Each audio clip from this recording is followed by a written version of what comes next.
pleasure to be here with everybody. Today our topic is nature and the healing touch. So in this session, we would like our audience to participate. For most of the sessions, we ask you to keep your cell phones away. But here, I'm actually going to ask you to please take out your cell phone. And there's a website being displayed on the screen. If you could please click on that website. Could we have the website? Could you go to that link, please, and enter the code? Because then we will be doing some live audience polling, live question answers, and we would like to hear your views as the session goes on.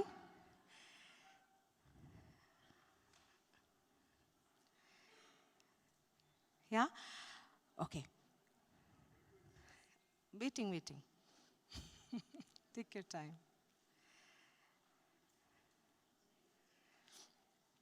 You just have to click on enter the URL and then click on the link, enter the code, and you'll be in our event that we have created for this session. Good? Everybody's in? Okay, waiting. The pin is 30553 and the link is bit.ly/IWC2020.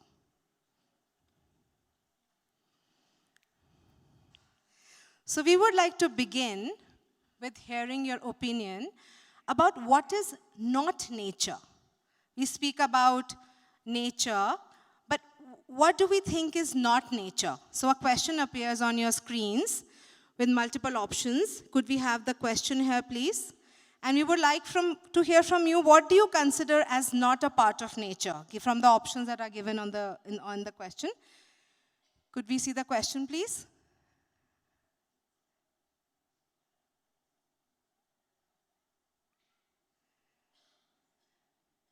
So if you respond, then we will be able to see your responses here.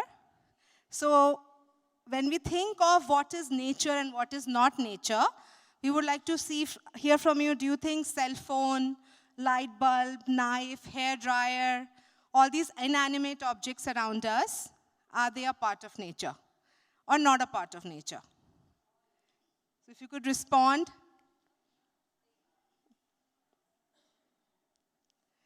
Okay. So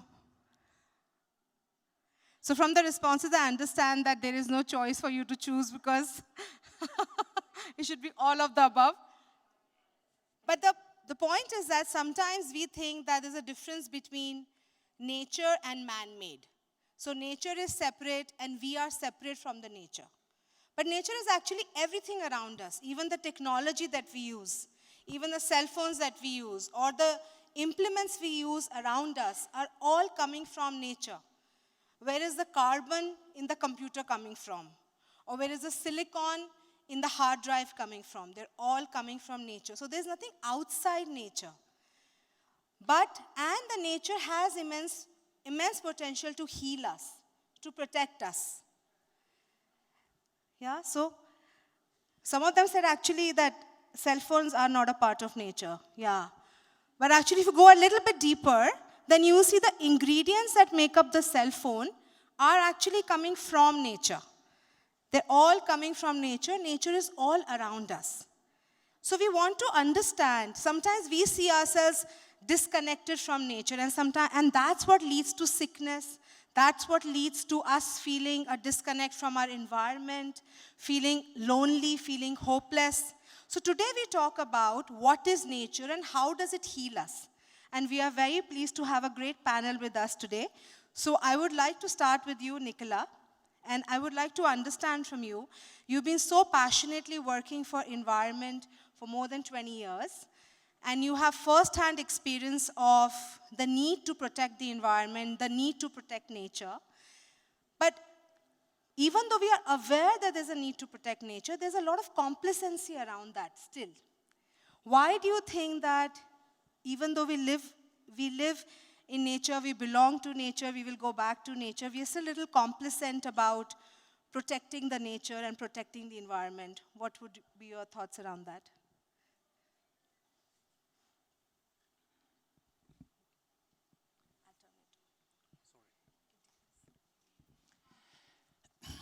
Thank you. That's the main question. Why is it so difficult to convince everybody that we have to change? Why is it so difficult? As we are very well informed that we are at a very specific point where the best and the worst is possible. Since now 40, 50 years, scientists told us we have to change our model. Otherwise, the end will be tragic for everybody. Why do we have to spend so much time, to develop so much money, conference, in final to save ourselves from us? Because we are our own enemy. The problem is not we have not enough intelligence. Maybe we have too much intelligence. And often I ask this question, why we don't move or not enough? We move in our head, definitively, but we move very few in action. And the phenomenon we're supposed to fight go faster than our reaction. And we are in front of a danger.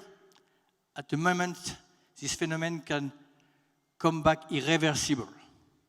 And that's what happened during this century. Because maybe first, there is a lot of break. We explain why it's so difficult to move. First, we love our drug, our model economic. We love it. And it's difficult in our mind to change. We know it's bad for us, but we keep always in mind maybe something coming from chance, from our intelligence, once again will save you, will save us. That what I call the time of vanity. And we must come in the time of humility. Because human genius can do a lot of things. But we know here, it will never be able to replace what someone here call the big creator of the way of the religion, but we are unable to restore the climatic equilibrium, to restore what do the biodiversity. If tomorrow bees disappear, who could do the same service for us? So the first break is maybe cultural. Science and technology give us the wing of God, but we are not God. We are just human. The second break is economic, because the model economic will destroy everything, will disappear what nature provides us, is the poison. And some people don't want to change the model because they win a lot of money with that. And they are well organized to protect this model. More of that, for the first time in the story of humanity, we have to think with two scales of time, short time and long term, short term and long term. And the pressure on the short term is stronger than the pressure on the long term. When you speak about climate change, in some countries, specifically in our country, in France, in Europe, it's not concrete, it's abstract. Even if we know something terrific will happen very soon, until the reality is not there, we don't move. So that explains maybe why it's so difficult to say. And maybe, last thing, we have to design together a new story. Because, as you know, for the first time in the story of humanity, we are in front of a common issue, universal issue. So that's necessary to think together, to project together, to work together, and not to build wall, but to build bridge. And what happened in the world? You see wall, but very few bridge. And if only a part of the international community work to protect ourselves from climate change or from the biodiversity erosion, the issue will be the same. Everybody must do.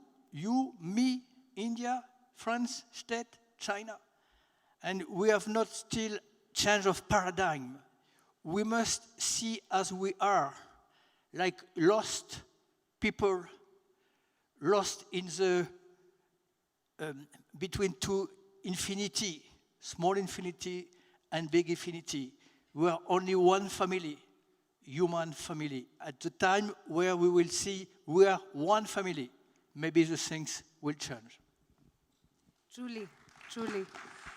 That when we see we are as one world family, things will change. So there is a silver lining, there is hope.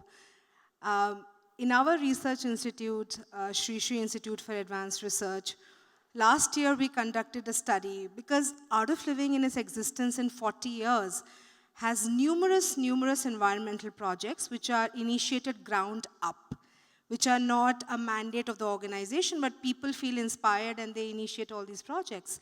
So we wanted to understand, is there a link between environmental sensitivity and meditation? And we conducted a study where with 1,200 people from 32 countries. And what we found was when people meditate, when people do Sudarshan Kriya, which is breathing, they actually become more environmentally sensitive. It creates a change in how they connect with nature. What do they think about nature? What kind of products they use? Whether they are more conscious about what they're doing to the planet. So I think if we work with people and if we allow people to first settle their own mind, there is still hope that we can save the planet and keep it for our future generations. So. And also you mentioned about intelligence. Nature is intelligence. Nature has intelligence. You know, I being a biologist, I get fascinated by the intelligence of nature. Even in a single-celled organism like an amoeba, which has no brain, it has no nervous system, it's one cell. If you leave that amoeba in an empty room and keep a food source in one specific place, the amoeba migrates towards that. Now that's a single cell that has no other nerves or nothing around it. So even a single cell of our body has intelligence. It is amazing it's fascinating once you go deep. Even our own body, we are created by 2 cells. You know, we all starts with just 2 cells. 2 cellular fusion happens and then that body develops into this whole human being that we are. So nature has amazing intelligence. We just have to be present to it. We just have to allow it to heal us. And now we would want to move into living spaces with Tripti because Tripti is an expert in designing sustainable and creative living spaces that meet our needs. And why is it important? Because urbanization is increasing. So before we move that, can we have our second question? We would like to understand from our audience what are their thoughts on the urbanization. So we want to ask you, number of buildings in India are expected to grow by what percentage in the next 10 years? So India is one of the rapidly growing urbanizing nation. But what do you think would be the rate of growth of buildings around us? So if you could please indicate your option. 87%. That's a very specific number. We'll see. Okay. That's not an option, so maybe you can choose the closest one. That is 100% of it. So Tripti, I would let you please respond to that and share your views on this.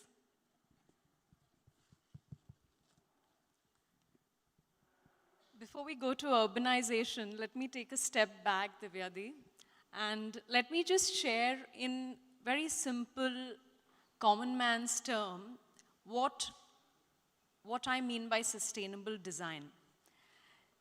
Since I'm an architect, I'm going to take the help of geometry to explain my point. So I have a line here.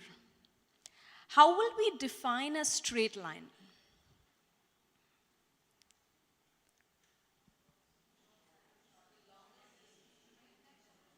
Beautiful.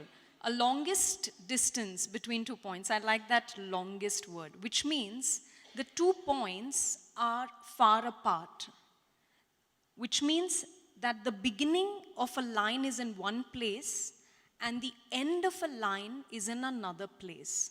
That is a straight line, right? And what happens when this is the beginning and this is the end?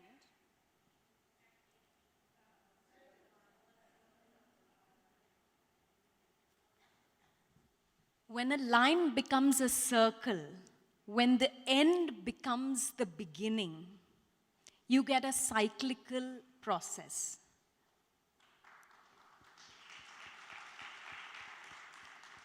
The difference between linear systems and cyclical systems, as you all have already known, is that linear systems are not in sync with nature because the beginning and the end are far apart.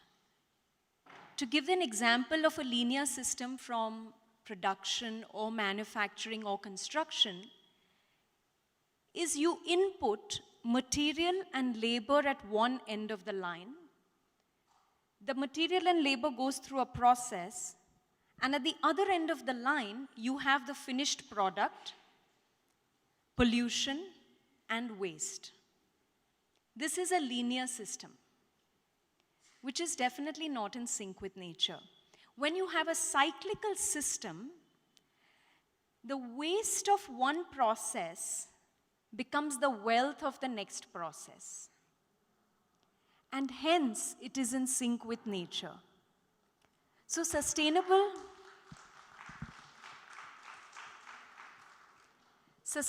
buildings are those which are in sync with nature. If I were to share an example with you, Dada, can I have that slide, that first slide? If I share an example with you, this is one of the buildings that I have created in Pondicherry, which has been selected by the United Nations Environment Programme as a model for sustainable development in India. Can we go to the next slide? How we designed this entire complex was that we did a topographical survey of the entire site. And the point which was at the lowest contour, we dug it out like this. We removed some soil from there. And with that soil, please go to the next. No, previous? Yeah. With that soil that came out of that little reservoir, we built the entire complex, several acres.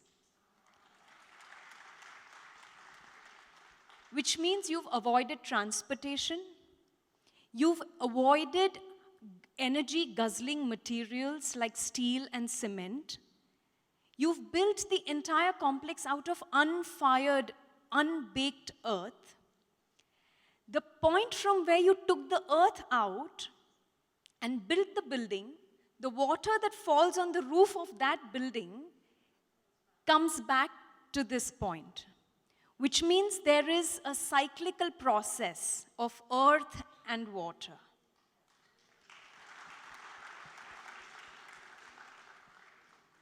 So if all our buildings, if all our products are able to follow cyclical systems, we are in sync with nature. And coming back to Divyadi's point, why is it so important today? The answer to that question which Divyadi asked you, which I think got the lowest audience poll, is 250%.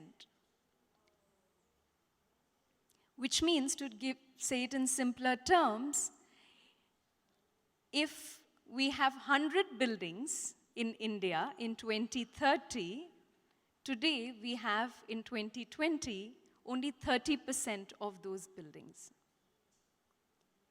That is the rate at which we are growing, and we are at a point in the global economy and global technology where we can spearhead our development in a different direction. We do not need to do what the West has done. We can follow our own principles and our own inherent wisdom, but in a cutting edge and modern context, such that we can show to the world that we can develop differently, we can develop sustainably.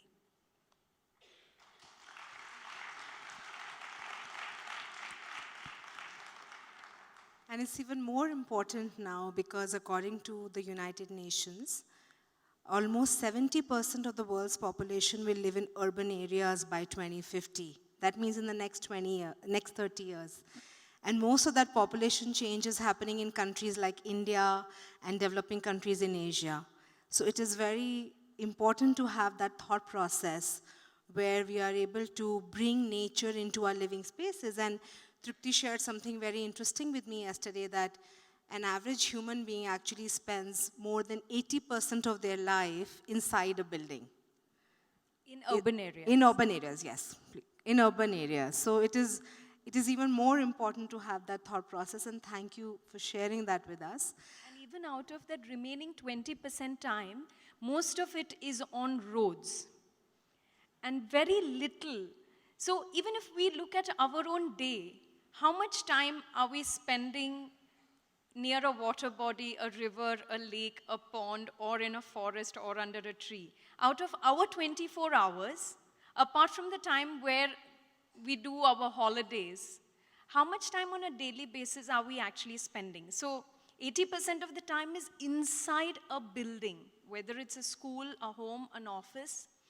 And that building is actually an extension of our skin. It's the second layer of protection after our clothes. So if we take a desert, a mountain, and a coastal region, can we wear the same clothes in a desert that we wear in the mountain? So how can we have the same type of building in Jaipur and in Manali and in Chennai? True, very true. So from our living spaces now, we move into our own body. And before we start that, I want another question. If you could have the question on the screen, please. You know, our own body is definitely a miracle.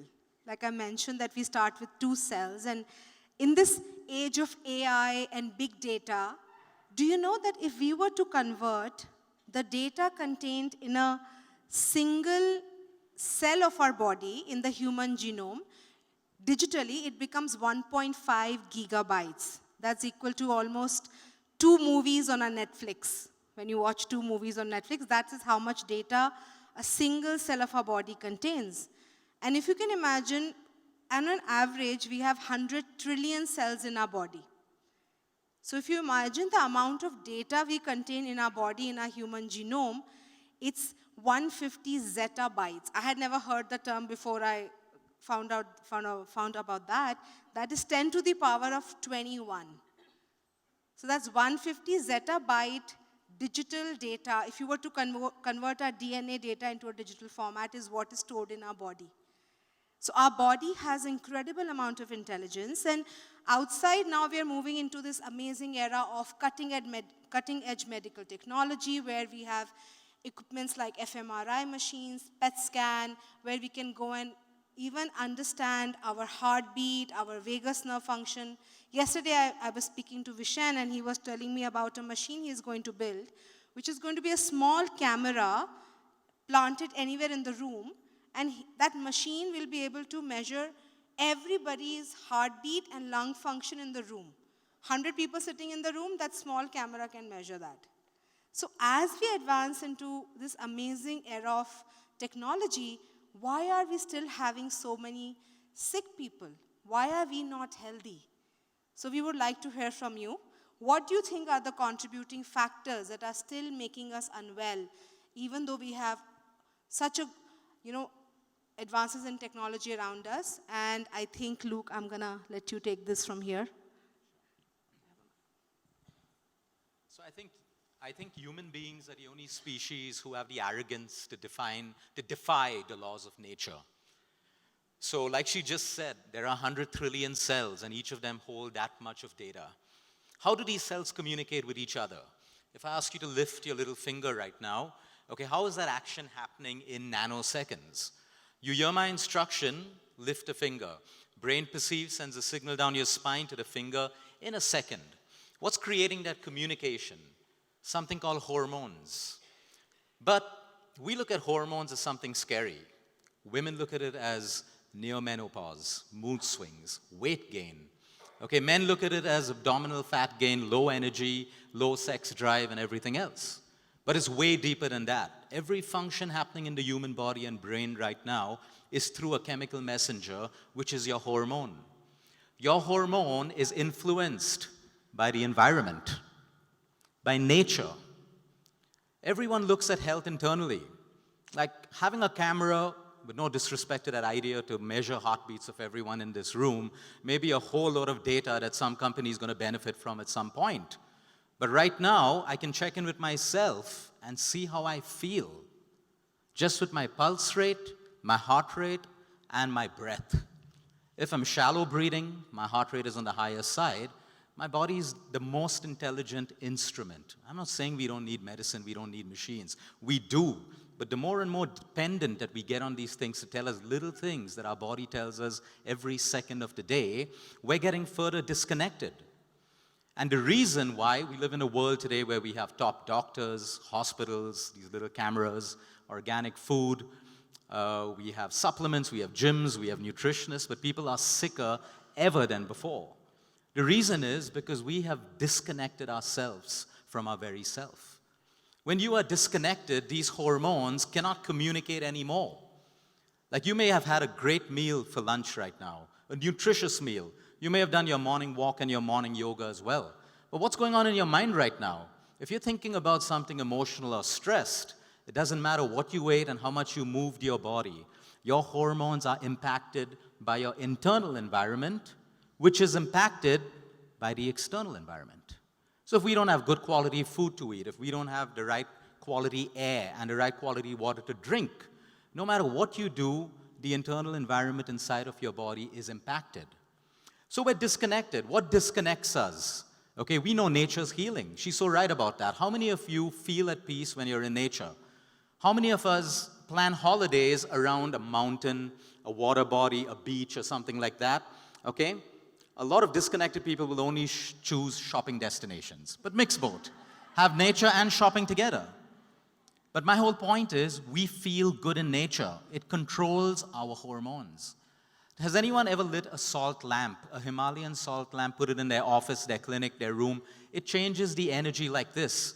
There's no need to understand science. There are positive ions and there are negative ions. You just need to understand how that works. And it changes the energy of your entire room, impacting the way your hormones communicate with one another.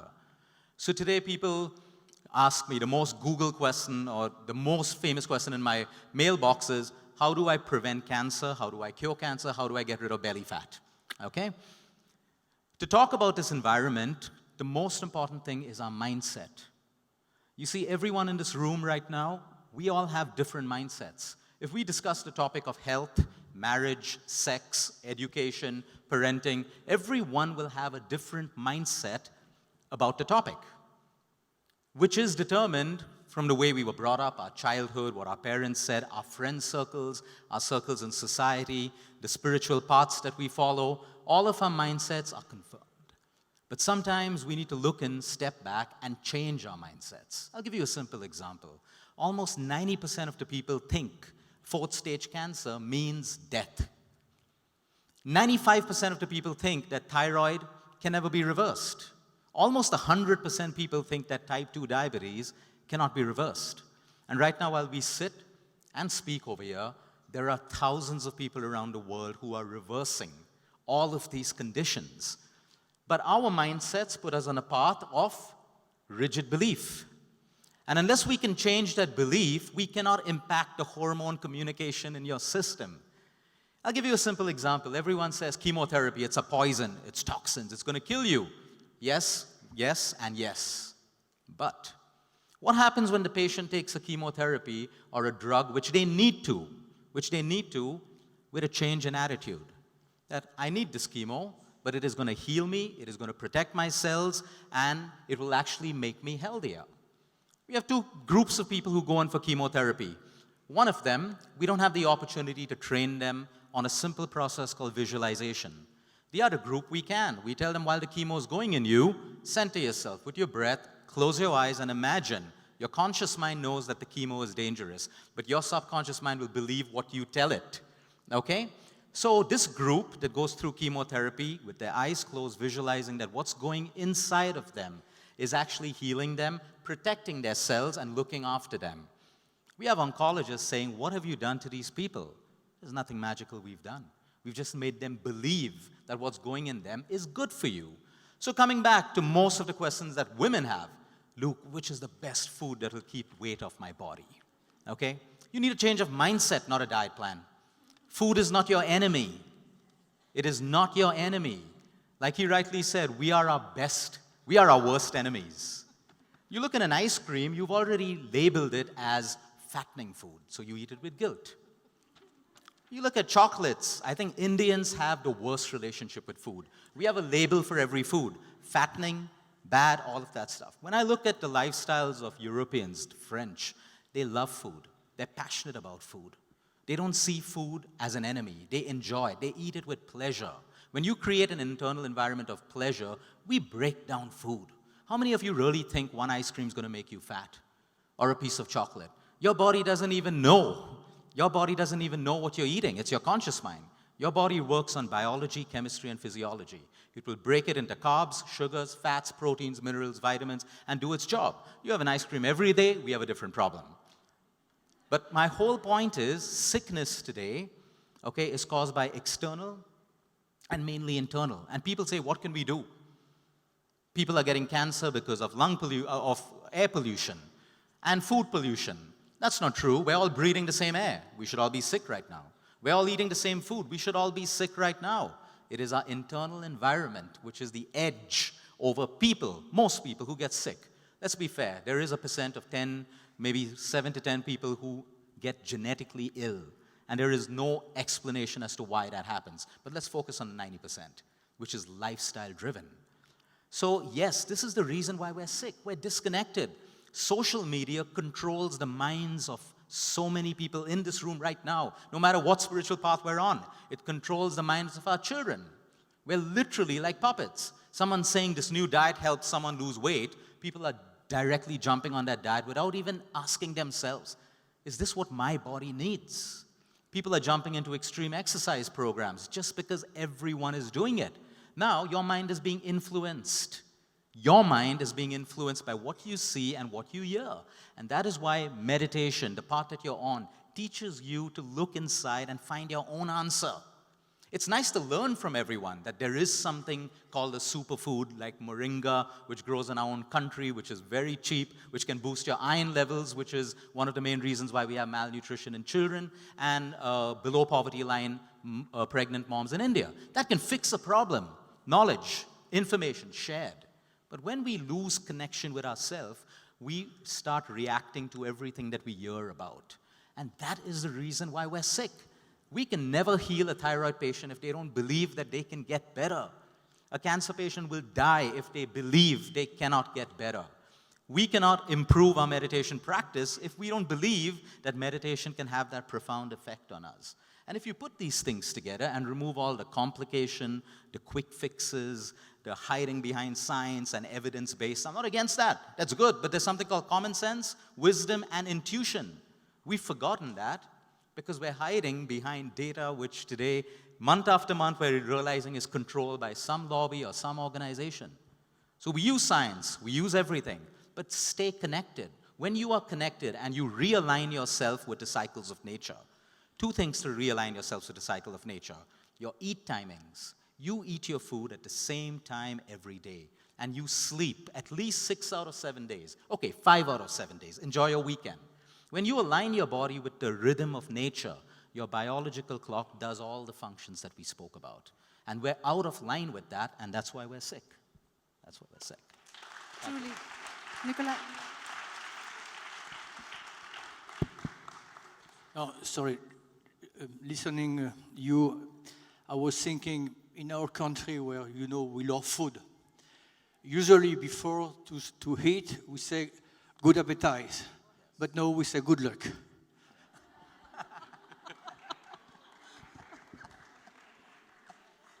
So, Luke, you brought a very interesting thing about healing cancer using nutrition and holistic therapies.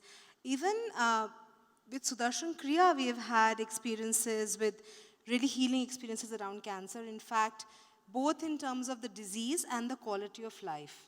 So there is a research study that says that women with breast cancer, so when they're undergoing chemotherapy and if they experience Sudarshan Kriya, at that time the group that has Sudarshan Kriya and undergoes chemotherapy feels like they're not even undergoing chemotherapy at all.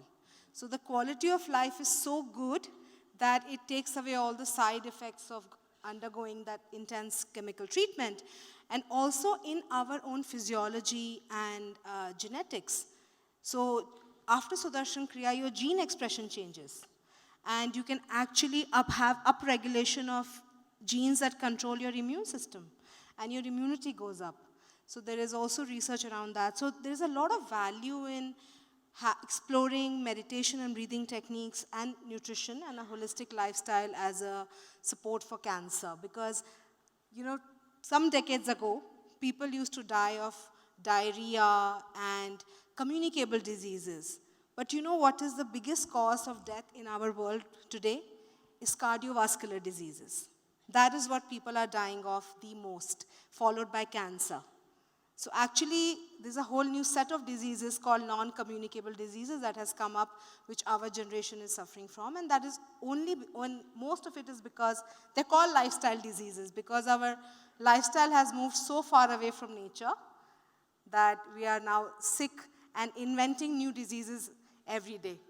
So thank you for sharing that. And now I want to move to Dr. D.K. Hari and Dr. Hema Hari.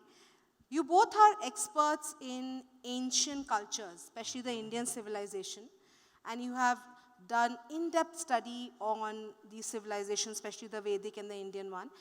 I want to hear your thoughts about what are some of the best practices our ancient cultures have had that have allowed them to harness the healing power of nature. So would love to hear your thoughts. Jai Gurudev. I would like to start with offering pranams to Didi and thank her for including us in the circle of IWC every year. And every year after the conference, I'll always think, oh, she has reached the pinnacle of a topic. What is she going to do for the next year? And she never ceases to amaze us. The kind of topics and the kind of speakers she brings into the platform, it's really amazing. Thank you so much, because it makes us also keep evolving and putting the Indian thought into newer perspectives. Thank you so much, Didi. Now, coming to what you had asked about ancient Indian practices, we call it Indian civilizational practices. You'll be amazed to see how all that they have spoken about is embedded in our civilizational ethos and the thoughts of the Indian way of living. I've just put a few slides because sometimes pictures speak a lot more than words. Could we have the first slide, please? Yeah. Back. See, everything we see in the universe around us, the word around itself denotes a circle. Everything is in circle. You see the planets are going around in circles. You see the electrons within the atom. All those particles, subatomic particles, are going around in circles. So, if you look at it, eventually it is time itself, like, you know, all of these circular motions are nothing but translating into time. It is a space-time continuum that we see around us in this universe. We talk about nature, it is not just trees and plants and animals and we and, you know, people on the earth alone. Entire cosmos is nature. And that is what has given rise to the space-time continuum. The earth goes around the sun once, it is a year. The moon goes around the earth once, it is a month. So that is the space-time continuum you see, and which we called as Kala Chakra. We called it a cyclical notion of time. Time goes around in cycles because the motions are in cycles, in circles. Next slide, please. No, one slide back, please. I just want 2 points, if you don't mind. See, no, We are it is known for specific this. to this women's conference, I said. The first component of the 3 slides there, of the solar system, if you look at it, in the Indian thought, of all the sun and its Surya Malika, that's the solar system. Surya Malika is solar system, the mala around the sun. That's called Surya Malika in Indian astronomy. If you look at it, every body is masculine, from sun to moon to Venus to Mars to Jupiter, Saturn, everything. The only body that's feminine is the earth. It's Bhuma Devi. Because that is the one that can give life, sustain life. So I thought this specifically to mention in a women's conference. Everything else is masculine. Surya is masculine, Chandra is masculine. Look at that.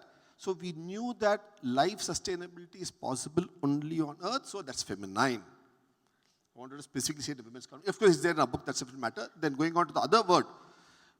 For time, she said about Kala Chakra, we use the Greek word horology, hour, horoscope, all that. Where is the root of the word? It comes from a Sanskrit word, because Didi is a Sanskrit scholar, it is a word. There's a concept called Ratri, that's night. And day is Aho. So when you co-join the 2 words, it becomes Ahoratra. So the last 2 syllables of day, Aho, ho, and the first 2 syllables of night, Ratri, gives you the continuous cycle of Hora. That's why when you look at the horoscope of somebody, Kundali, all that, you say Hora. Hora, you say how many Hora in a day. That is the concept of continuous cycle of day and night. From this Indian word, Sanskrit root word, Hora, comes the English word, horology for the science of timekeeping, clock, watchmaking, everything. So the whole concept of that. So see, that's also a cycle of life. Go ahead, please. That's why I wanted to interrupt, that's all. Go ahead. So from the space-time continuum, it doesn't stop here.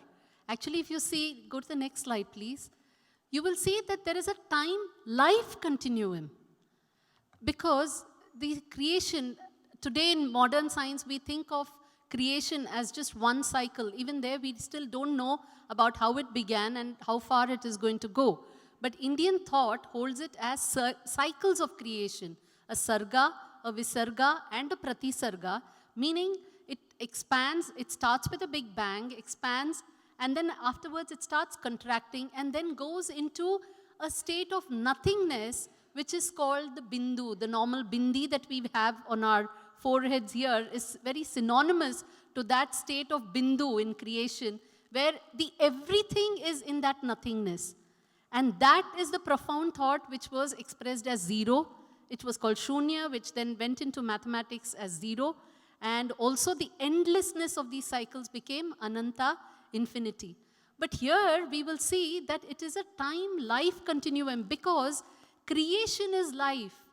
And in one cycle of creation is where you have the full time. When the creation ceases, there is no time. So time begins with creation. And you say, my lifetime. So there is a continuity between time and life as well. And from here on, the Indian thought, next slide, please. Allow me to finish off. She doesn't. Then she says, then finally Divya will say, I'm intervening. Okay, no, go back one slide. See, the key point is these 2 extremes of the nothingness from which everything starts, which we call as shunya, cipher, the word cipher, zero, all that comes from the word shunya, etymologically. And the other extreme of it, infinite, which John Wallace gave in some 1640 or something in England, that comes from the root word ananta. So as philosophical concepts and as physically seeable signs, both come from the ancient Indian thought. Since you introduced us ancient Indian philosophy, so we said both come from the ancient Indian thought, both extremes of nothingness, shunya, to ananta. That's why Ananta Padmanabha, Ananta Sayana, Ananta, you use the word Ananta. So look at the shape of Ananta is the same shape used for infinite. That's also come from India. So the shape, the concept, the philosophy has all emanated from the Indic thought. Isn't it so beautiful? And the cycles of human life, all forms of life, there is this idea of transmigration. You end a life and your consciousness continues to go into another life. So these endless cycles, infinite cycles, has been a part of Indian thought. And can we have the next one? This beautiful thing which she showed as line and circle. Look at the words. A line has a from and a to, a adi and anta, end. And the infinite, a circle has anadi, ananta, no beginning, no end. So that is when the 2 points, your start and the end, are coming together. Now here is where I want to, ask you to just go back and think. Assume you are now going out, you are the earth, you are on the earth, you're looking at the sun. There's nothing else in the sky that you can see. How will you know where you are in the universe? What is happening? Every day you're only seeing the sun, you're looking at yourself, the sun is there, you go there, again you see the sun, you go further down there, you see the sun. You're always seeing the sun in front of you. How do you know time has passed? How do you know anything has ever happened? How do you know change is happening? We all know change is constant, it is happening. How do you know? You need a third point. You need a third point. 2 points are not enough in a circle for you to understand. You need a third point which is outside the circle. And that is all about aligning. So every time you come in front of the Aries zodiac, you know you've gone a whole circle and come and it's 1 year over. So you need that third point. You need to align. You need to come in line. And what is that word for coming in line? It is called yug. Jug. Join. That is why yoke. Where you bring 2 bulls together in one line, it is called a yoke. And from there you get yoga. Yoga, which is aligning your body and breath and mind. So all of this is about alignment. And that is where the beauty of a line and circle also lies. You draw a line, this room is there, I draw a line here, what do? I divide it into 2 groups, that is all. But I draw a circle around this room, what do? I bind the people in this room. So when I do a circle, yes, I am dividing outer space and inner space, but for the people in this space, I am giving value. I am binding them. And I am binding them with some traits, some values. So that forms the psyche of this group which is inside this circle. And that kind of circle of life is what India thought had promoted. Can we go to the next slide, please? Can I have my say? She doesn't. Back. See, Divya, you want this. And then I interrupt. Okay, so 2 points. She used the word bind, bond. Look at the root of the word. It comes from the Indic ancient word bandhna. Bandh. All of you wear saris, bandhni. Bandh, bound, bind. Okay, it all comes from the, look at the word. The word, the vocabulary has traveled across the world. From Sanskrit to English, Spanish, French, Bahasa language in Indonesia to back here. The commonality across civilizations, across centuries, across millennia. The other point, or the third point, look at all the planets there in the line. Okay? Look at one key point in this. You all spoke about nature. And you also mentioned about we being part of nature. I'll take it to another level now. We have said this in one of our books, but I'll say it now again. When we speak about nature and the sun and the earth and the moon and the sky, we forget one simple point. You know what? This earth is a part of that sky. It's not earth is somewhere here, sky is somewhere there. This earth itself is spinning in the sky. It's just a tiny speck. The sun itself is a tiny speck. This earth is an even more smaller speck. So the moment we realize that this earth is a part of that sky, we realize the inconsequential small bit that we are. When that realization comes, humility comes even easier for us then. Because when the sun itself is a speck and the earth is even smaller specker, or I don't know what's the other word to say for speck, expanded word for speck, we are nothing in that. So humility, that's what we teach. When we say our Sankalpa every day, that's what we say. So we bring in that concept of humility in that cycle. Yes, next slide please. But if you notice, in all this circular motion, in space, even though the earth goes around the sun, it doesn't come back to the same spot where it started. Because the sun has also moved in the universe. It's an expanding universe. So it is not a circle. You're not coming back to the same point in time. As time progresses, you have moved. It is a helical motion. Okay? So it is a circle, but then you move. Now it is a choice whether we are moving upward or whether we are moving downward. Whether we want to evolve or whether we want to devolve. And so this is actually the thought of evolution. So there is a change, because even though you complete a circle, you have moved in time and you have gone to a newer environment, a newer surrounding, and you have to now adapt to that new place and a new surrounding. And the word in Indian thought for evolution is parinama. Parinama, we all know, means effect. So it has beautifully brought in the concept that evolution is a cause and effect. And that is what has to really ring in every time we talk about nature as well, because this is all about a cause and effect. Next slide, please. And to live through this phase of life, whenever for your evolution, whether to evolve or devolve, they had designed certain codes of living, which we today call as Sanatana Dharma in Indian thought, where they said every circle of life, your life, you divide it into four phases, where the first phase is of learning, second phase is when the bulk of your life, where you are earning and providing for the society, the third, you are retiring and guiding the youngsters, and the fourth, you are renouncing and preparing yourself for your next life, depending on how far you have progressed in your consciousness. And that is what you see again reflected as the binding of consciousness with nature, as compassion which gives birth to life, as passion which gives birth to life, compassion which sustains life, and dispassion which actually withdraws from life. And then the cycle repeats again and again, and we'll go. And these three aspects, Didi, I really admire the way you have thought out this whole conference and the words that you have used. These are the three gunas in nature which is called Prakriti, because consciousness, Purusha, and Prakriti, nature, they together combine to create Srishti, which is creation and which is life. And these three guna, the passion, compassion, dispassion, which are also called as Rajas, Sattva, Tamas, they all form inherent qualities of nature. And that is why she's called Trigunatmika Prakriti, the three qualities of nature. And in this is embedded the power of nature to heal you as well. So depending on what aspect you leverage, next slide. And they have depicted these kind of consciousness as the creator, the sustainer, and the, people normally say destroyer. We rather like to use the word regenerator or a recycler. Next one, please.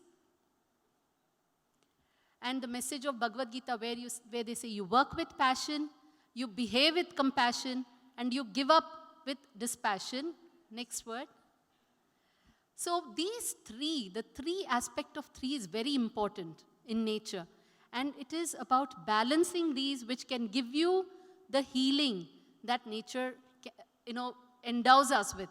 So the balance between the three guna, the balance between the three dosha of your body, which again reflects as the three dosha. It's the balance between earth, sky, and water, like how to use the rain and the sky. It is also the balance between earth, sun, and moon. How do you leverage these? When do you understand that the powers of moon are more, and when do you learn to fast, and when do you learn to do certain things, restrict yourself? So many aspects of these are there in this three-sum that exists in nature that helps you heal, and which if you understand better and learn to balance, then you can take advantage of that.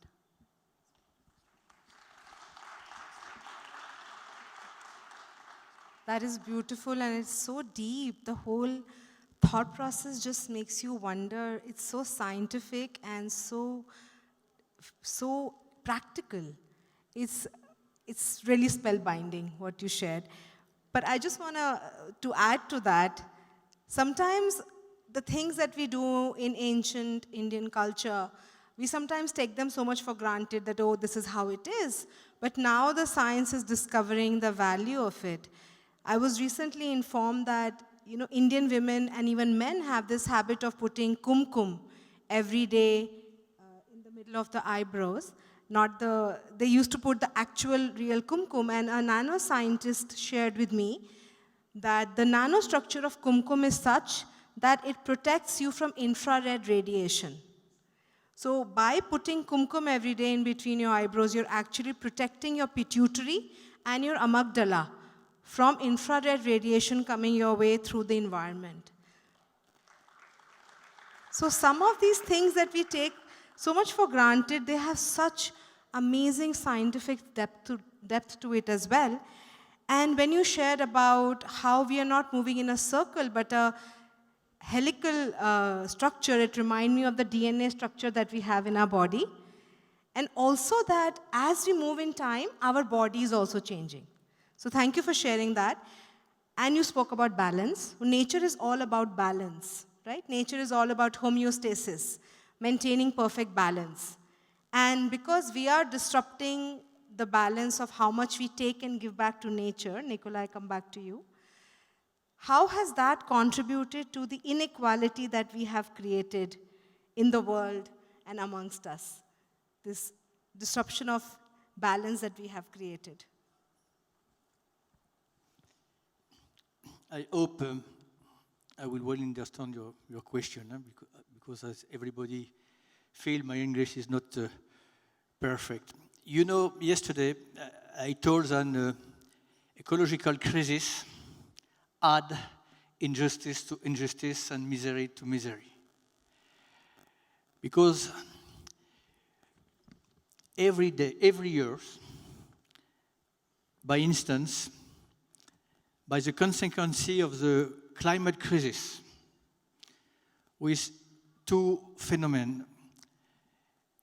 The meteorologic phenomenon, typhoon, dry season, inundation, more long-term phenomenon we call desertification.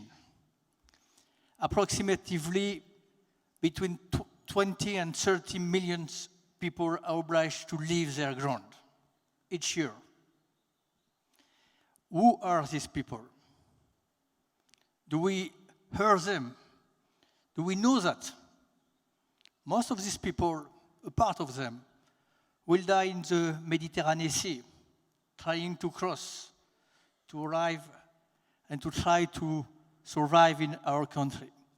And why is that the ultimate injustice? Because the consequence of the ecological crisis, and specifically climate crisis, will disturb people who have not done the phenomenon, who have not provoked the phenomenon. Because this phenomenon is the consequence of an economic model they have not benefit. And often, this economic model have been at their prejudice. You know what I mean? So it's injustice, injustice, injustice, injustice. Can you hope to meet peace in this century if we leave things going like this? No. I don't think so. I don't think so. Yeah. We have done war, sometimes for stupid things, sometimes for gas, sometimes for religion. But what will happen when we will need water? Not only in Asian countries, even in Europe. When we will not have enough ground floor to produce food because we have destroyed in 30 or 40 years all the ground.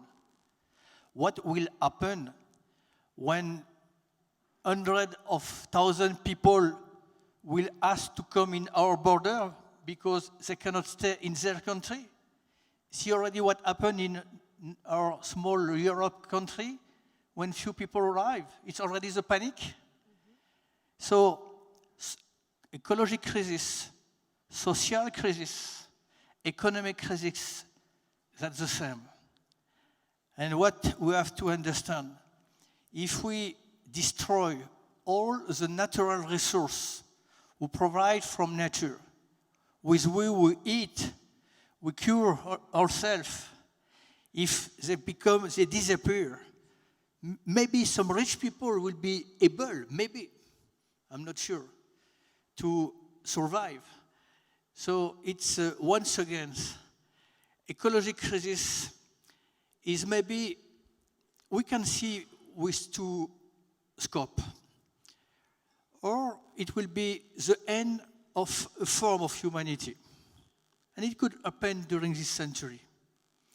Or, other way, we can use this opportunity to give sense, I don't know if it's the same word in English, sense to our progress. Because as I've already told, we must declare peace to nature. What nature needs? Space and love. But we are nature. We are nature. And we belong to something very fragile. It's like that's things. If you cut, at the end, we will survive the prejudice. So the first revolution we have to do, it's the mind revolution. And I hope we will be able to do it together. We have to do the revolution in our head, of course, but we must use diversity, genetic diversity, but also cultural diversity as something like a providence. Beautiful. What you said, nature needs space and love. And if we give that, it gives us 1,000 times back. This is beautiful. And when we talk about balance and harmony, I want to ask you, Tripti, in your experience as an architect, how have you been able to balance the needs of human beings for whom you're designing the building and the needs of the nature at the same time? What has been your experience around that?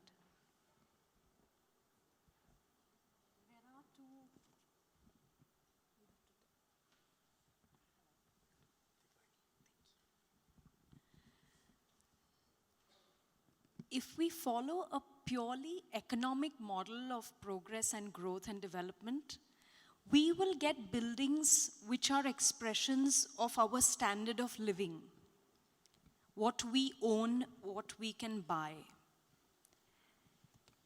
We want buildings which will be qualitative expressions of our quality of life, who we are more than what we own. So if we want to balance it, we have to balance economy with ecology. And all of us know that a pure economic model or even a pure ecologic model will not be suitable for us in today's day and time. We are in the 21st century and we have to confidently move forward into the future, not go back to the past as it was, but take the best from the past, but move towards the future in a cutting-edge manner. I remember a quote by a very beautiful author who says that we do not belong to the dawns of the past, but to the noons of the future. So yes, our past is amazing, but today we have the capability, the wisdom, the intelligence, and the knowledge to make our future better than what we were able to do. And hence we move forward with that faith that we can balance ecology with economy, that we won't leave out one of the two. So to give you an example of how we can do that through our buildings, can we put on that slide, please? Can you go to the next one? So if we just follow a basic Maslow's hierarchy of needs, what are the needs of a human being? What do we need from our building? What is the most basic thing we all need from our buildings? We need a shelter, we need protection, we need stability, and we need utilities like water, bijli, sadak, pani, all these things, right? These are our basic necessities. Once these necessities are met, what do we need? Comfort. Can we go to the next slide? After our necessities are met, we need comfort. We need visual comfort. We need daylight in the right proportion. We need thermal comfort. We want our buildings to provide us thermal comfort. We want acoustic comfort. We want good air quality. After our comforts are met, what do we need from our buildings? Luxuries. Can we go to the next slide? What are luxuries? I've just put this in the category of luxury, but this is what all of us need. We need beauty. We need art. We need inspiration. We need our environment to be products of artistic and scientific excellence. We need technology. We need our homes and our offices to be smart, technology-driven. We need greenery and landscape around. We want to integrate greenery with our homes. We need communities. We want homes that bind us together, like how Didi said, like a community with a circle around us. So these are our 3 levels of need, what we need from our buildings. This is what a human being needs. What does the planet need from the building?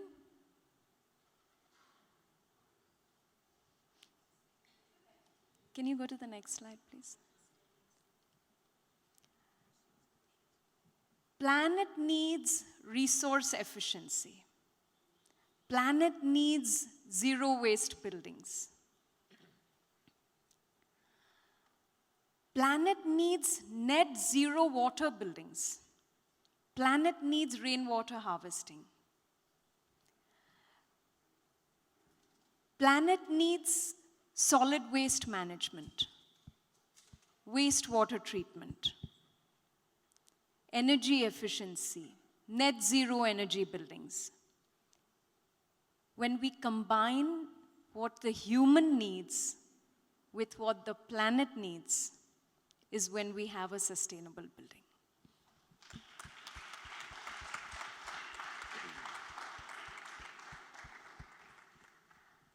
Beautiful, yeah.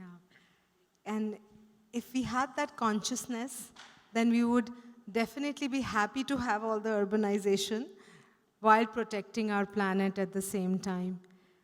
So we have spoken about, the balance of homeostasis, maintaining in nature and then our living spaces. But what about our body? Our body also likes to maintain balance at all times. Our saliva is an example. Our saliva pH is usually always around 7. When we drink something acidic like a aerated beverage, which we cannot speak in front of Luke, nobody drinks it here, absolutely not. When we make it acidic, it brings it back to alkaline. And if our saliva becomes too alkaline, then it cannot digest our food well. So our body makes it acidic. So our body also likes to maintain balance, right? So I would like us to go to our next question in the audience poll, if you could have that. Nowadays, at least when I was growing up, I never heard the word depression. I just didn't hear the word depression till when I went to US for studies and I was in my 20s. That's the first time I heard the word depression. So depression is also an act of imbalance in the body and in our mind. So we wanted to, and now it's such a common word, like everybody talks about depression. So I just wanted to understand and hear your opinion about, according to WHO, what do you think is the percentage of global population that has experienced depression at some point of time in their life? What do you think that number would be? 2%, 10%, 15, 25, or 50%? What do you think that number would be? We would like to hear from you. Well, I see the majority of people choosing 50%, but let me assure you, things are not that bad yet. They might become this bad if we don't take care of our mind and body and don't take care of our food habits. But right now, that number is 25%. So that means at least one person sitting around you in this room has had an experience of depression in their life. It is such a common condition that WHO is now calling it an epidemic. It's an epidemic that needs to be treated very strongly in the world, and that is happening because we are losing balance. So Luke, I will turn it over to you, and I would like to share your thoughts on what are some of the natural ways we can do or harness our natural intelligence to maintain good mental health. So some of the numbers over here may be inaccurate because a lot of people self-diagnose and label themselves as depressed. Because people So- don't talk about it. So for I example, think it's underdiagnosed. For example, I have a lot of ladies, I'll talk about the men also. Oops, They be can't careful. lose weight and they say, I'm so depressed, okay? You're not depressed. You know, you have a problem with your weight. You have a problem with your self-worth. You've attached your self-worth to how you look.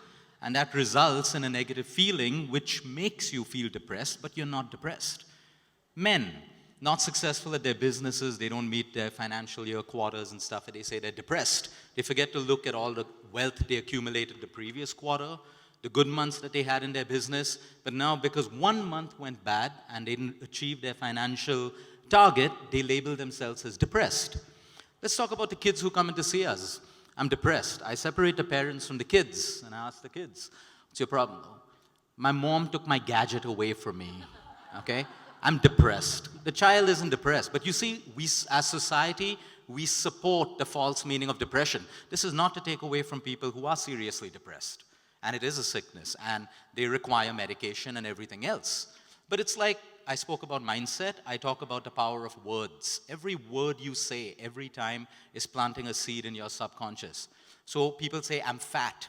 You're not fat. You have fat on your body. If you do the right things, you can lose fat. Okay? But the moment you label yourself as fat, you put yourself in a victim mode. Now, how do we behave in a victim mode? From a space of depression. Everyone's against me. No one likes me. I don't like myself, so we label ourselves. Okay? People say, I'm depressed. Most people are not depressed. They have depressing thoughts, depressing relationships in their life. That doesn't make you depressed. Because the moment you get into a victim mode, okay, in a victim mode, we behave like that. We obstruct all avenues towards action.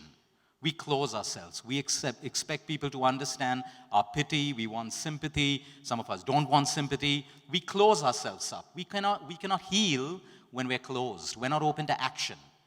Okay? So there are no magic foods. If people are waiting for me to say, what are the magic foods that can get you out of depression? There aren't any. Chocolate can make you feel better. But once the chocolate high comes down, you go back to your depression.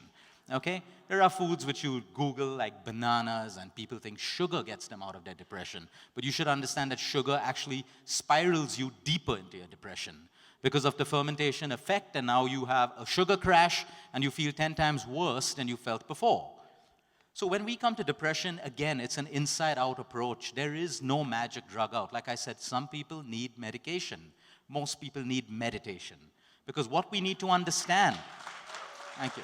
No, that's not my line. I read it somewhere, by the way. Yeah. Okay. It sounded so good, so I'm just using it. Yeah. So the point is, if I want to solve a problem right now in my life, no one is accountable but me. Not even the person who hurt me, the person who may have broken up with me, betrayed me, or said anything. Yes, they are wrong for whatever reasons, but only I am responsible to feel better.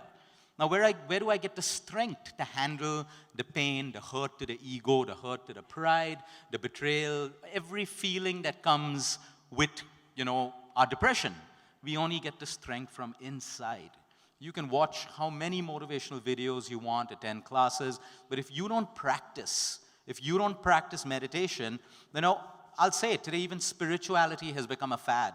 There are so many people who have a to-do list. I did my chanting, I did my yoga, I did 10 minutes of meditation, and they don't use what they learn from the essence of each of these spiritual paths and practice it. So without practice, we cannot evolve. So people read self-help books, but I'll always say you can be the same person before you read the book, and you can be the same person after you read the book. The difference is what you take and practice and implement. And that's where we lack. We lack discipline, consistency, and action. And without that, that child will still be depressed. We will still suffer from depression of our own thoughts, We become prisoners of our own feelings. So when we look at things that depress us the most, yes, there's loss.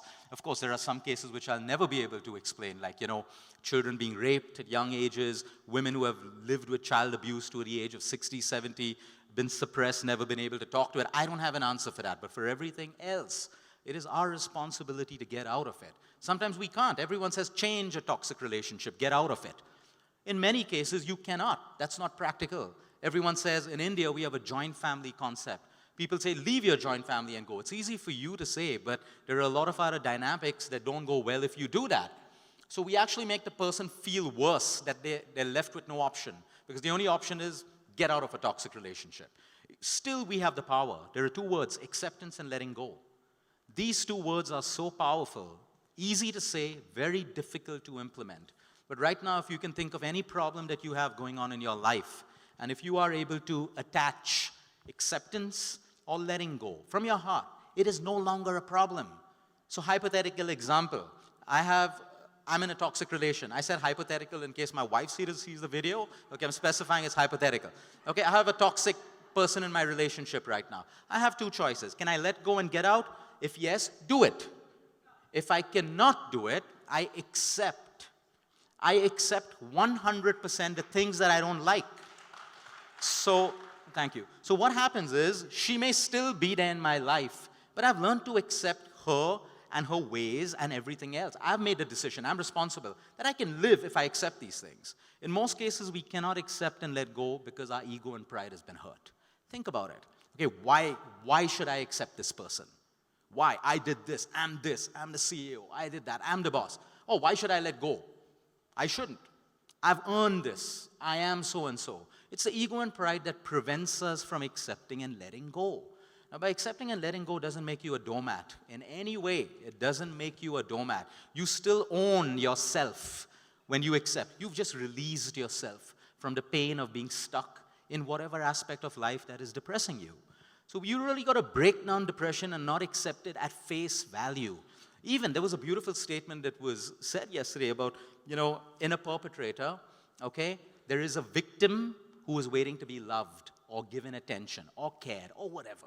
Watch so many shows, look at men who have cheated on their wives, gone through affairs after 20 years of a beautiful marriage, okay? And this was one of Oprah's shows where she got these 5 men on stage and said, after 20 years of marriage, you strayed. Why? The appreciation stopped. Okay, the same thing with women. It doesn't give men the reason to just go on and have affairs. It's the same thing with women. When we stop appreciating one another, when we stop appreciating our children or don't give them attention, that's the anger you see. There's no problem with society. There's a problem with the issue that we don't give them attention and love. So they throw a tantrum. You've seen a kid throwing a tantrum for what? Attention. Adults throw tantrums for attention. Look at the political scene in India. Everyone's throwing tantrums to be heard, to get attention. So we come down to the basics of life. Love, like he spoke about. Love, inner space. Attention, acknowledgement. These are basic human needs. If you do not have them, you feel inadequate. And if you do not get them from the source which surrounds you, like your family, your parents, your partners, your lovers, your siblings, the source is broken, you are broken. Sometimes we got to fix ourselves first and realize what else we can get. People say, my partner doesn't give me this. Maybe you can get a lot of love from your mom and dad, maybe not that kind of love, but not one person in your life is supposed to fulfill you. You are supposed to fulfill yourself with everything around you, and that's why we meditate, to be aligned. Okay. That's right. When we can take care of ourselves, then we can take care of everybody around us as well. And if we are in balance with our own self, then things around us also fall into balance. But when we talk about balance in our body, I just want to touch upon one thing, is that there is a technique, the Sudarshan Kriya research that we have seen, it is so amazing that it is not like taking a pill. It works according to your body. So we had just done a study where we compared people's saliva, pH saliva, because now there's a lot of studies that say that if your pH saliva is very acidic, you are very stressed. And if your saliva is too alkaline, your digestion is not good. So we did a study where we measured people's saliva before and after Sudarshan Kriya. And we found that when we calculated the results completely, we didn't see any change and we were surprised. And then we went back and analyzed the results and we saw something amazing, is that if people's saliva was acidic before starting Sudarshan Kriya made it more alkaline. If it was neutral, Sudarshan Kriya had no impact. And if it was alkaline, Sudarshan Kriya made it acidic. So it was working in one way. Same thing we have experienced with people with diabetes. If there is somebody who has very high blood sugar and they get Sudarshan Kriya, the sugar goes down. But if somebody has low blood sugar and they do Sudarshan Kriya, the sugar actually goes up. So it brings you to a homeostasis. It brings you to a balance. And that is the beauty of meditation. That is the beauty of breathing techniques. That they bring you in balance, both your mind and your body. And now, Dr. Hema Hari, I would like to ask you, and you also, Dr. Hari.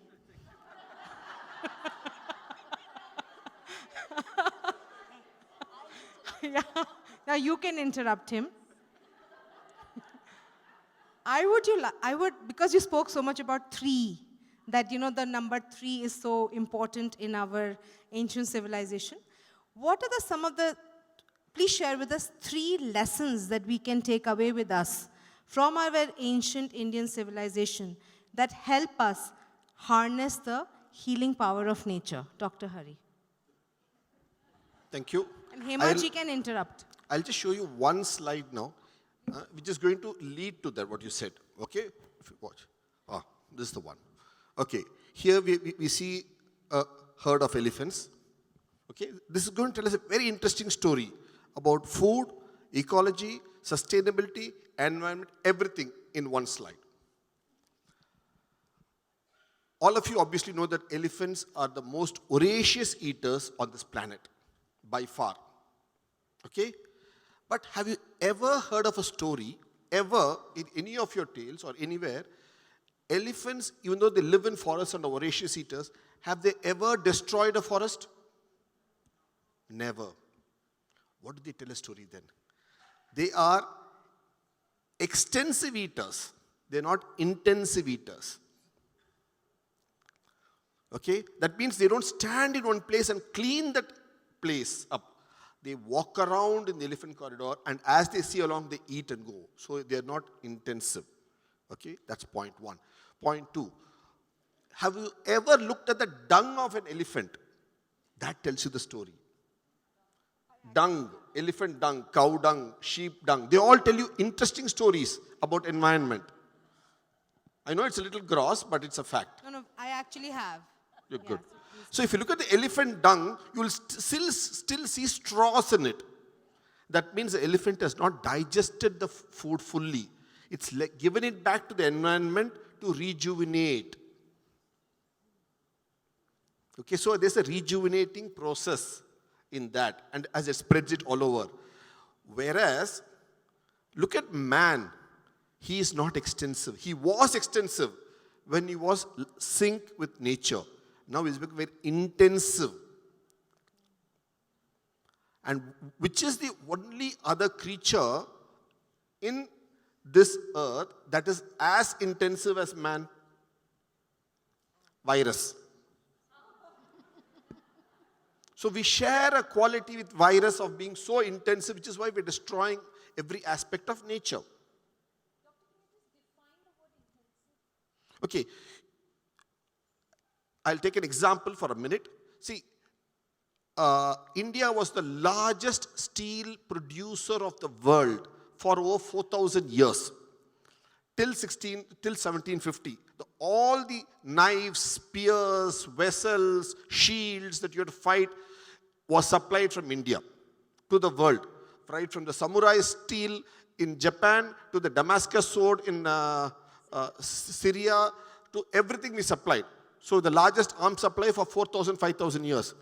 But you never destroyed the environment when you supplied the world supply of iron and steel. Whereas, in the last 150 years of all the steel plants, look around them. There's ecological disaster. One example I've taken. How we didn't supply steel only for that village or for that kingdom of which is made up of 4 or 5 districts of one state. We supply to the whole world. And that's what it is. That, my chance to interrupt, that fundamentally comes from we had smaller units producing smaller quantities, but when aggregated, they could meet the needs of the world. So the key was of aggregation. So when you say intensive versus extensive, in extensive, it's a decentralized model. So you are decentralized, you are spread all over, so you're not gorging nature at one spot and weakening her and wounding her, but you're just taking the right amount that nature wants you to take. And you're putting it to good use, and it was also not a linear industry, it was also a circular economy, and it was a circular kind of production, like the way you said, it was not, you produce one part, discard the waste and send that bolt to somebody else who assembles it in a car. He creates some waste and just discards it. They took one item and produced it in completion so that they could address the wastages and everything to the way you built the whole building, from with the reservoir to the thing. So that extensive versus intensive, that was a fundamental ethos of ancient civilization. Not just India, many ancient civilizations, all native they've all been civilizations. practicing extensive ways of living. Continuing on this point, the next slide. So what happens, look at Indian civilizations through. It is so small like ants. Every place, every person, every village, every grama, every nagara, every zilla district was like ants. Cumulatively, it was the strength of an elephant. That was the ethos of this land. Decentralization, not centralization. Decentralization, but cumulative strength was elephantine. Next slide, please. Would you take this? So that is what we say, when you say the 3 key lessons, there are more than 3 key lessons that we can take. One is fundamental, is right over nature's bounty versus your duty to care for nature. The duty came more, which is why you were extensive. You were not harming her enough. And you were not harming her at all. So this way, and you were, if you look at the social structure, the earlier slide, I didn't have time enough to explain, the society was so organized that grihastashram that they said, those people were supposed to provide for the entire society. So they were working and earning to provide for the youngsters, who were in education, the elders who were retiring, and those who had already renounced.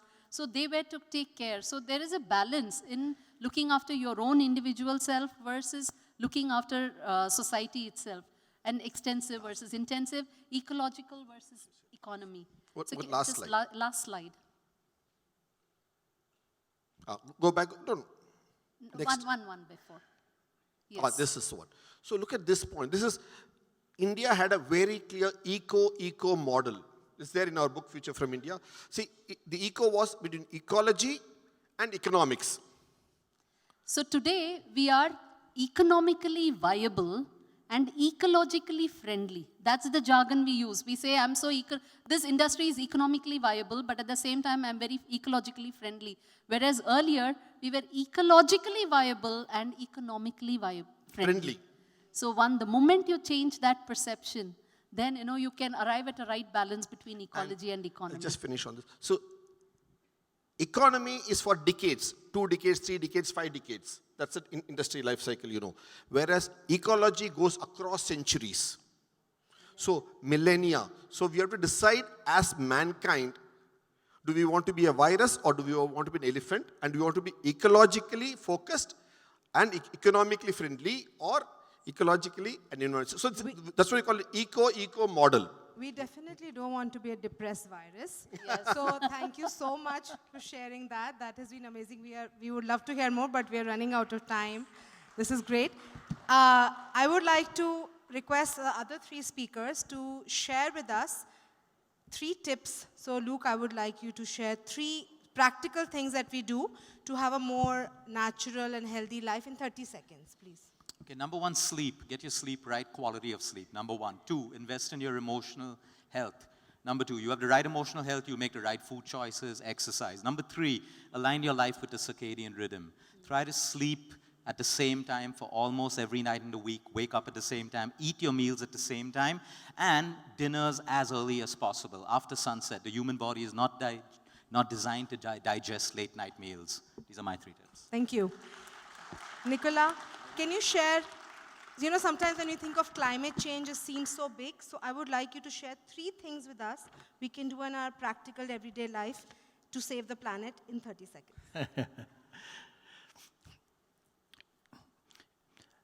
The question is that an economic problem, ecologic problem, or ecologic problem?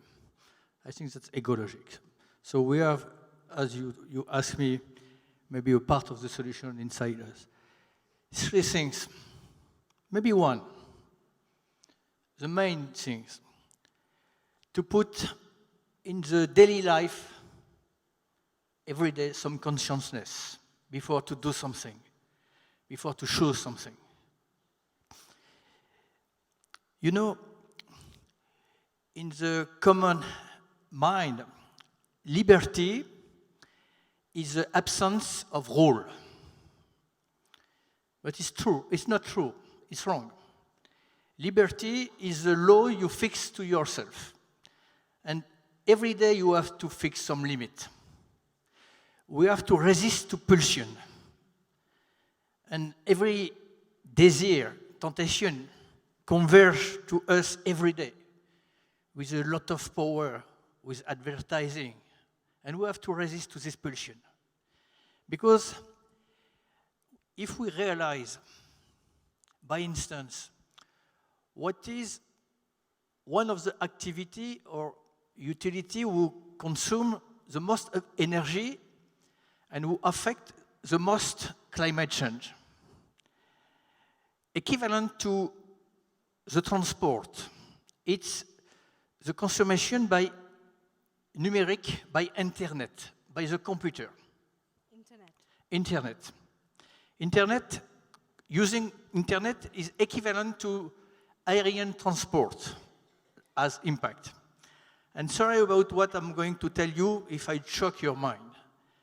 But 40% of this utilization of internet is just to consult pornographic video, just for that. And the second utility is to share some video of cat. So if I tell that, it's only to say we have a part of the solution. Is it important to share video of cat or not? Maybe, but not too much. So if every time we do something, before to do it, not by reflex, not by pulsion, we just take a few times to say, can I do something else? Do I have another possibility? It could be important. You know, we have a saint people, Saint Augustine. He said the happiness, I have the right thing, happiness is to continue to desire what we already have. And I think it's very important because if sometime we can consume less, we will be more happy. Thank you. Very nice. Thank you. And Tripti, 3 ways where we can make our living spaces more sustainable in 30 seconds, if you can. Harvest water, harvest food, harvest energy from the buildings. And Maybe Go ahead. I can share Please, one sure. line. Please, please. Yeah. Architecture is to space what our body is to life. The way our body is a vessel to hold our life, architecture is a vessel to hold the space that holds our life.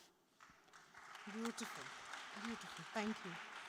And to close this session, what I would request our audience to do is to turn to your partner, whoever you're sitting with, and share one tip or one practice that you do that uses natural intelligence, which we call as Dadi Ma ke Nuske in India, which has helped you keep your health.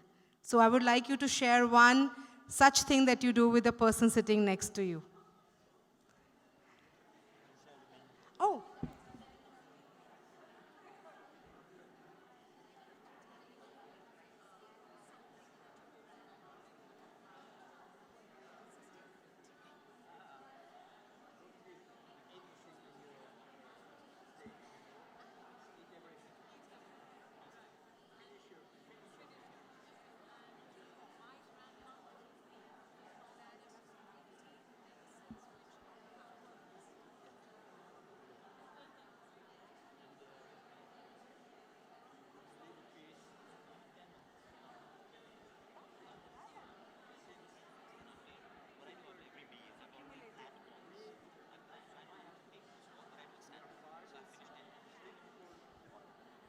tip.